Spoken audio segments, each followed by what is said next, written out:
गोगलगाय आणि पोटात पाय. मित्रांनो, या गोगलगायीने यंदा आपलं भरपूर नुकसान केलेलं आहे. आपण बघू शकतोय इथं जी पानं खाल्लेली दिसतात तर ही कोणत्या किडीने खाल्लेली नाहीत, तर ही सगळी जी पानं आहेत तर ती खाल्लेली आहेत गोगलगायीनं. आणि या गोगलगायीच्या चांगल्या नियंत्रणासाठी काही महत्वाच्या टिप्स आपण बघूयात की कसं यांचं नियंत्रण प्रभावी पद्धतीने केलं जाऊ शकतंय. सगळ्यात जालीम उपाय म्हणजे आपण पिकामध्ये फेरफटका मारत असताना जिथं गोगलगाय दिसेल तर ती वेचून नष्ट करणे किंवा वेचून पायाखाली चिरडणे, तर हा पहिला उपाय.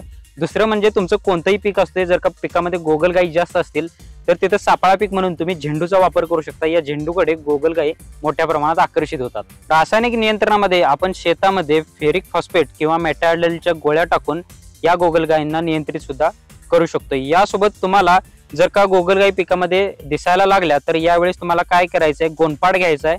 गोनपाट पिकामध्ये ठिकठिकाणी ठेवायचं आहे, 4 ते 5 ठिकाणी. त्याच्यावर सकाळी गुळाचं पाणी मारायचं आहे. संध्याकाळच्या वेळेस यामध्ये गोगलगायी जमा होतात. दुसऱ्या दिवशी सकाळी त्यामध्ये एकत्रित होणाऱ्या गोगलगायी वेचून परत नष्ट करायच्या आहेत.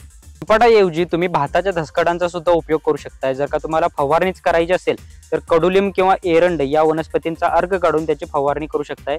त्या माध्यमातून सुद्धा गोगलगायीवर प्रतिबंध होऊ शकतो. अजून तुम्ही कोणते नियंत्रण उपाय करताय कमेंट मधून नक्की सांगा आणि फॉलो करायला विसरू नका.